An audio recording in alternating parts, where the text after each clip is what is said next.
Welcome to the very first episode of the Long Live the Legion podcast. We're glad that you've joined us, and we hope that this is going to be part of your podcast listing week. My name is Jay. I'm one of your hosts. And my name is Jim, and I'm the other host.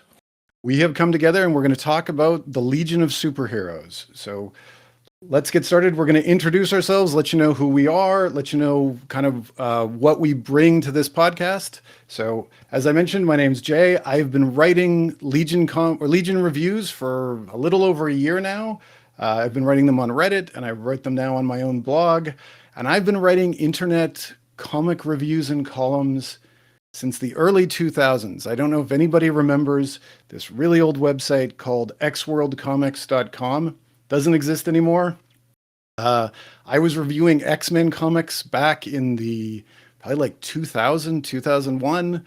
And my claim to fame with that is I am referenced on Kurt Busiek's Wikipedia page and I think George Perez's as well, for a comment on the JLA Avengers. But sadly, that reference is dead. But at least I know my name's there. Well, it's always good to be immortalized digitally. Exactly. So that's always good. So, and I'm Jim, and I've been involved in the Legion and writing about the Legion and talking about the Legion for various points over the last 30 years, which is weird to say, but mainly in the last 5. The pandemic hit. Didn't have much to do other than sit home and read comics, outside of just doing regular work. So I got much more into the Legion at that point after being away for several years, because I'd kind of gone in fits and spurts as the different versions of it kept on getting rebooted. So I would go back and check it out and take a look and see where it was. But this last one, since I was able to really get a hold of the Silver Age omnibuses and several other trades, I was able to kind of get started from the very beginning and read everything up to the current point. And so here we are. And so as we've kind of gone through and talked about the different reviews of issues, because I've been doing some reviews lately myself, mainly of the Freeboot Legion more recently, but also of some of the reboot stuff. We talked about why not have a podcast, yet another Legion podcast, right? There's a few of these out there, and we say hello and tip our hats to our fellow Legion podcasters out there. But why this one? Well, one of the things that we were talking about as far as why we should do this is that one of the big criticisms that the Legion gets is that it's too big, it's too complicated, it's hard to get into. Well, we're here doing this podcast to help uncomplicate it. We want to be here and we want to talk about the heroes on the team, the villains that they have to fight against, some of the major storylines that really define the characters in the team and their situations and their environments, the different eras of the team, because there have been several since the late 1950s, and why it's a fun book to read. It's just a really kind of neat book with a lot of good, I guess, moral stories in there, as well as just some good nostalgia over the last several years. Yeah, and we're in a world right now that I don't know, Jim, if you feel the same way. Like, I think of when I was a kid getting into the Legion with all of the content and with all of the history and the chance to go back. Like you had said, how you went back and read all the Silver Age stuff and you've caught up on everything. And it's the perfect time. Like, it's the perfect time if you want to find a new title to read, if you want to find characters that you can really care about, you can go back and you can learn everything. And there's no expense. You're not hunting down the back issues. You're not like, you can get everything. And we want this podcast to be part of that, because you're going to open up pages and you're going to open up issues and you go, okay, who are the Fatal Five and why should I care? And why is this important? And why are they talking about Validus like he's related to a Legionnaire or two? That's what we want to talk about. Those bits of information and that history, so we can help you or guide new readers or even people who've been reading the Legion for a long time and say, here's what we think you should take a look at, or here's some great stories. Absolutely. I mean, when you think about it, I mean, you're in some of your current reviews that you're doing right now, you're mentioning people from the Legion of Substitute Heroes, right, which is one of the folks that we'll talk about at some point, and and other just kind of ancillary characters that are part of the team, some of which I've either forgotten about or I didn't care too much about or what have you. But there's always something else to learn about this team just because of its broad history. Oh, exactly. I mean, think about like recent Legion comics like that, when they were showing up in Adventure Comics and they had all of these trainees showing up. And I can't imagine reading this and not having a clue, like, for example, who Comet Queen or Nightwind and all of these names will come back as we do this podcast. Um, and I think it's really valuable to have that information. And it's again, we want to make it so easy that you can read these issues and you'll be up to speed much quicker than I was when I was a kid. And I'm sure, Jim, you went through the same thing. Oh, absolutely. And I came into the Legion back well before the internet looks like it is today. So I came into this back where Usenet was the main internet, and that kind of dates me right there. And there were no graphics on the web or anything like that. It's kind of crazy. And there was some of that, but it was a little bit more gate kept and harder to get into just because the accessibility of the information wasn't quite as easy. So again, we're hoping to break down some barriers and make it a little bit easier for folks to get into the Legion. And if we're really lucky, we might get a new iteration of the team at some point over the next several years. I can't imagine why they wouldn't. It's got to be something on their list of titles to do. And I agree, it has to happen. It's funny when you mention the Usenet and how that's how you got into, like, that's when you got into the Legion. I got into the Legion and I got into comics way back in the late 1970s. And I know that I'm now making basically admitting how old I am, but so there was no internet. There was no way to find out anything. It was basically you found these books, and you try to figure it out, and hopefully you'd have somebody who you could ask. But there was no one. I think Interlac existed, but that was by mail, and as a kid, you don't know how to reach out to that, or you don't know how to get in contact with these people. So you're reading these issues, trying to get every bit of information you can to try to figure out what's going on and who these people are. When you're buying the comics off the rack, you're studying every page going, okay, this is Cosmic Boy. What is his deal? What's his name? What are his powers? You just don't know any of the history. So hopefully we can shine some light on that. So while we're in this kind of historical phase and looking back on things, how did you get into comics and the Legion specifically? So when I got into comics, I think a lot of people have the same story, which is it's your brother's friend or your friend's brother, and somebody would have this stack of comics. They'd hand them to you. They'd say, "Give these a read." And in my case, I remember the first comics that I was reading were Green Lantern, and I know we kind of go in different eras, but in the 1970s, like Green Lantern was actually the most popular DC hero. And I know that sounds crazy to say now because it's all Superman and Batman, but he was the guy.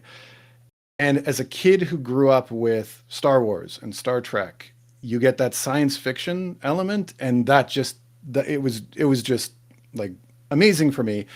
And then the first time I saw a Legion comic, it was the perfect storm of characters plus science fiction plus amazing artwork. I remember I can still read some of the old comics from like 1981, 1982, and I remember copying them in my notebook at school, like trying to draw like Keith Giffen, failing miserably because I am a horrible artist. And it was just that book just got my attention more than anything else. And then when I kind of went away from comics for a bit, I think that's also a truism. You hit puberty and then you're like, okay, I don't care about this anymore. And then you come back and you're like, no, this still works, and I'm still excited to read these. And that's how I got into the Legion. It was really a lot of just it shared so many things that I loved from other media. I mean, especially the aliens and the spaceships and everything else. It was like a Star Wars movie, but on paper. How about you? Like what? Like you said, Usenet, and you said you got in at that time. So for you, I'm guessing it was a little bit later. You were probably a little bit older. How did you get into the Legion? But then, how did you get into comics at the beginning? Well, comics was very similar to your story, although it was not nearly as organized. So, I mean, I'm pretty sure that if we were to take today's kind of uh, um, psychological evaluation mindset and put it into the 1970s, I I'm pretty sure that I'd probably be diagnosed as ADHD. So I don't remember a lot of what I paid attention to in the 70s, right? Because I would get whatever was on the rack. But what really changed my life from a genre perspective were a couple things. So Star Trek, right, and Star Wars, the two big sci-fi franchises at the time. And then when Star Wars hit, which I really really liked, I started regularly picking up the Star Wars comic book that was tied in with the movie, the original movie from 1977, and then of course Marvel at that point started kind of a monthly series at that point, and so that one was my first real comic book that I would kind of collect on a month to month basis. But I would also get other ones here and there. So I have memories of Spider-Man and Avengers and Defenders, Captain America, and even the odd Legion book because man, I could never ever forget Saturn Girl in her pink bikini uniform. So it was Yep. like burned into my brain. So but then after that, right? You start middle school, you start high school, and your sense of priorities really changes in lots of different ways. Um, so you fast forward to about 1988, 1989. I'm in college.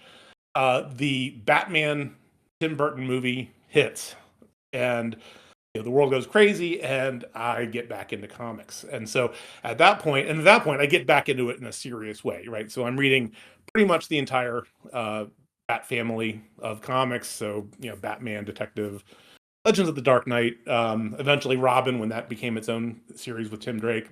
And as part of that, over the next several years, especially once the death of Superman happens, and my budget got a little bit bigger after graduating. I start actually getting more of these books, and then a coworker of mine suggested the Legion, which I'd seen but I hadn't really connected with.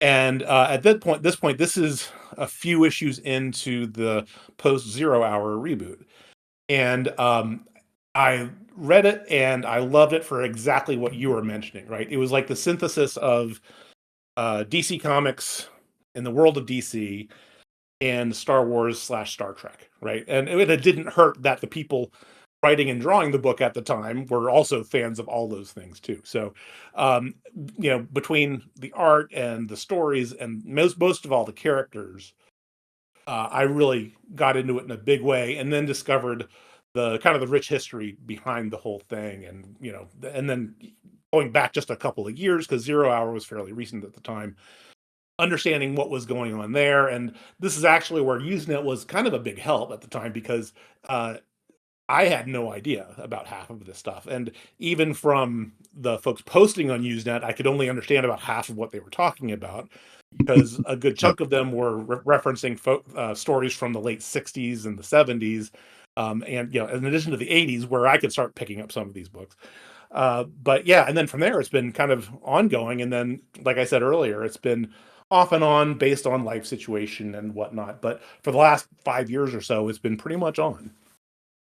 Yeah, it's been it's always one of those things like you think back at the history and that feeling when you're trying to figure out who everybody is, right? And like you said, like you understood half of it, right? Because everybody was referring to, like I couldn't imagine reading Zero Hour and somebody going, I'm trying to think of something that they changed, like, oh, that's not really Andromeda, that's Supergirl, and it should be blah blah blah, and you're like, what? It would be, Exactly. yeah, Exactly. it would really sort of throw it. Yeah, I mean, I remember, I think a lot of what you said, I was kind of in the same boat. Like I was already collecting, I had been collecting for a bit when the Batman movie hit, and I think it's really it's really hard to explain today. And I don't want to sound like old man talking about, oh, things were better back then, but like when that movie hit and how it drove people, right? How it drove people into the comic shops and how it got people suddenly interested in these characters, because now we live in a world where like there's a superhero movie, what, every 3 months? Like it, or there's something, right? Whereas at the time, like this was this big thing and it was this big cultural event and everybody saw it. And at the same time, it made people say, oh, I want to buy this. So I was in the same, same thing as you. Like I was buying every Bat title and I was buying all of this stuff because that was the character. Like that was the guy that um, had the most attention, and they were producing, like honestly, some of the best comics at the time. Unfortunately for me, that was also the time where the Legion was starting to die for me a little bit because it was, like, well, 5 years later, so 5 years later I really liked, but then as it kept going on, it just kept dropping a little bit. But yet, even when I'm disappointed by the Legion, or even when I'm kind of I lose my interest, I always end up coming back. Like it's always the book. Like I'm going to admit this, and I hate to say this because of how this has been received. Like I was pre-ordering the trades for the Brian Bendis Legion, having seen nothing, having no clue what was coming. And I purposely wasn't reading anything. So when I got that first trade and I was like, oh, that's where we're going with this. But it was still like, I never even thought twice, I have to get another Legion book. Like I just have to go back to Yeah. them. And I just keep going back no matter where it is. And even, I don't want to use the metaphor of like, it's like pizza where even if it's bad, it's still good, because there are bad Legion books that I would recommend people avoiding. But the concepts, the characters, the ideas behind it, they're, I think, timeless. And I think that's kind of something that's been proven. I mean, when we talk about the Legion and we talk about why it's important and we talk about, you and I, like why we keep coming back to it. And part of it is just that the themes of it are so universal. Like the idea behind it is so universal. And when it works, I would argue it works on a way that no other superhero team book works. Well, yeah, I mean, when you think about it, it's very similar to Star Trek, right? Where you have this scenario where the Legion takes place 1,000 years from today versus Star Trek's just a few hundred. But in both cases, the message is, hey, we've made it. The humanity isn't going to blow itself to bits. We do have a future, and by the way, that future is worth fighting for, and doing the right thing for.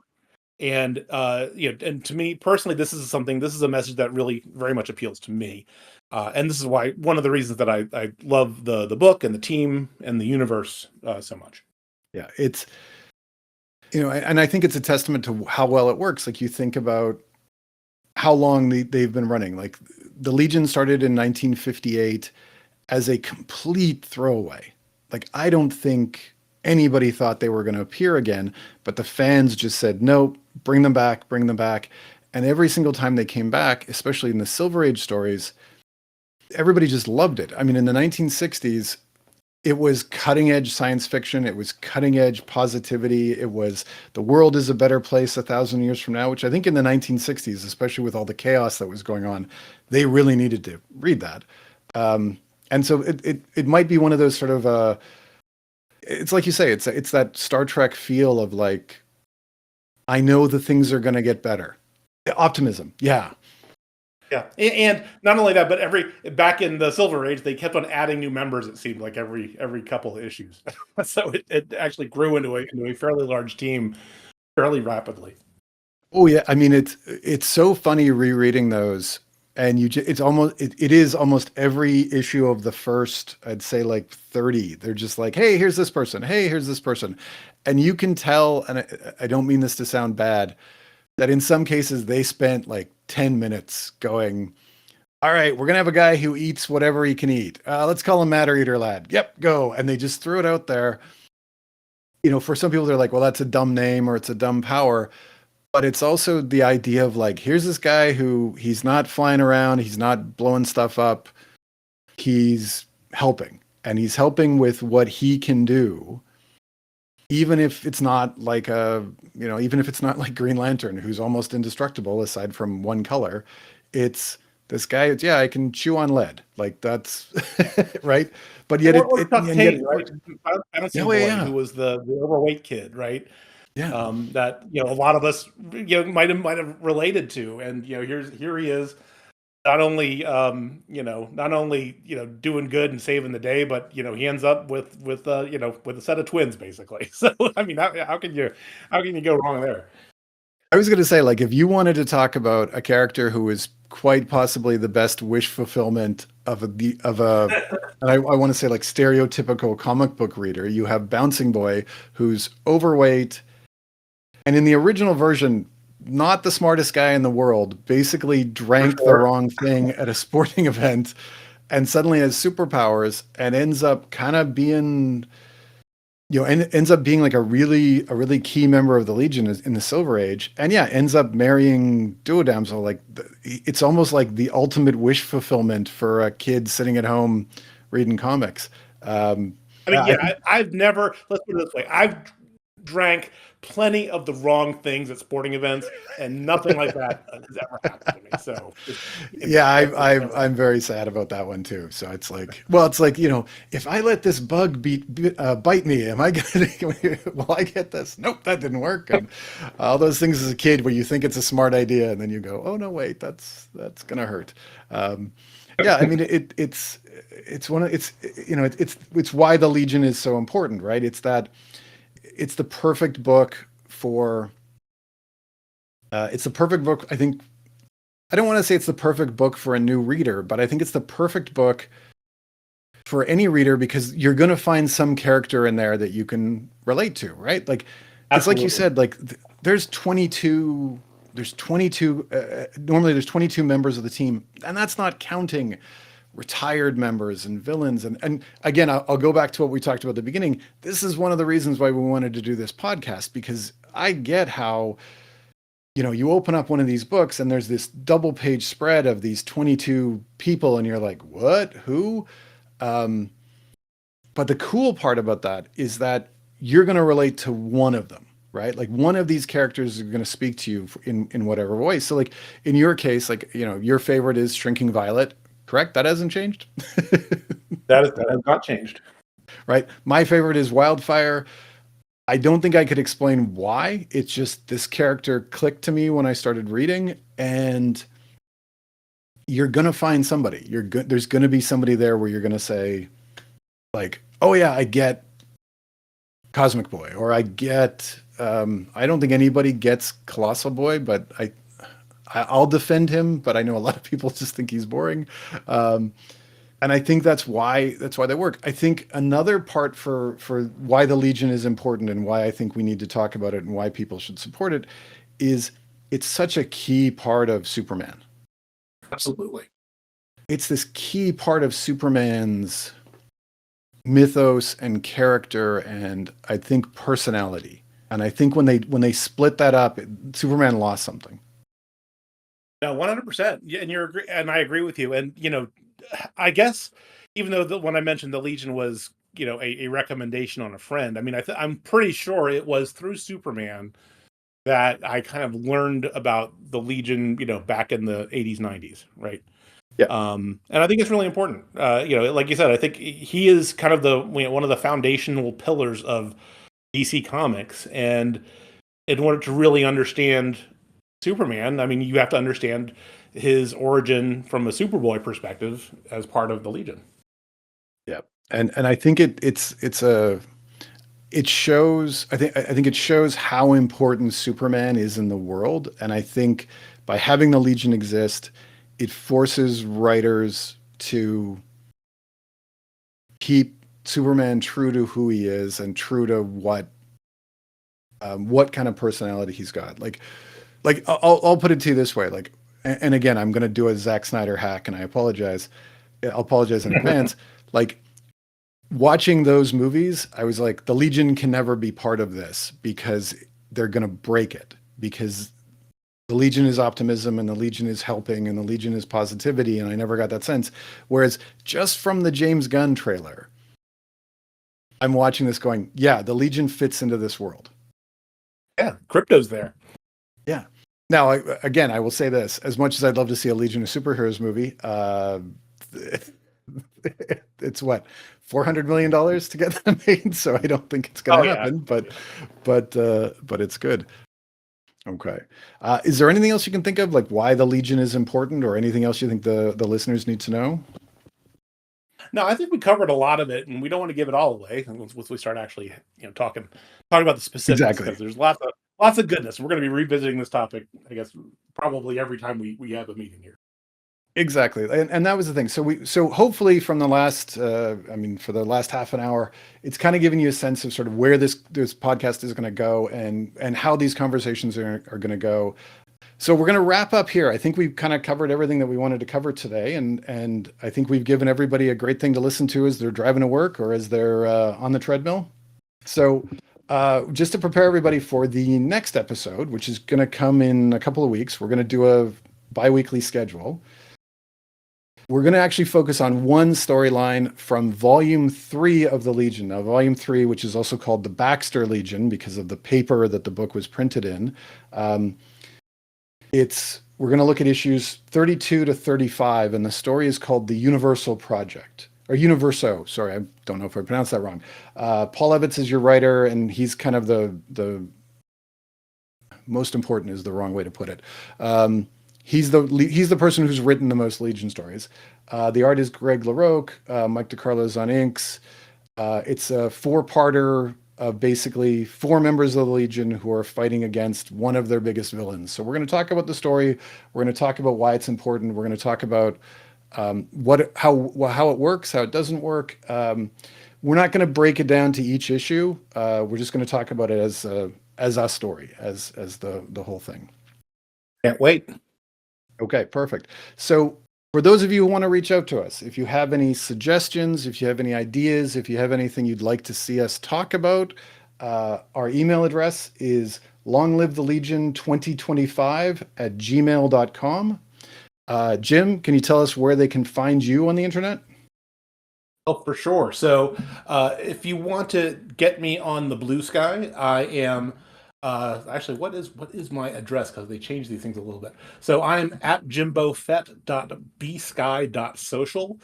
You can also find me on Reddit at just Jimbo Fett. And then I also have my somewhat regularly weekly Legion reviews on the website jimboslegion.blogspot.com. How about you, Jay? Perfect. So I'm going to actually give the exact same places. So you can find me on Blue Sky at jmckiernan dot bsky.social. If you want to find me on Reddit, I've actually go by my favorite Legionnaire character's name. So it's user Drake Burrows.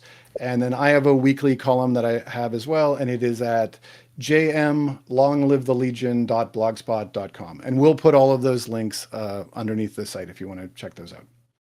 All right, I think we are good. So we're going to leave everybody for that. Everybody have a great day wherever you are. Have a great morning, evening, or afternoon. Anything you want to say aside from long live the Legion? Long live the Legion.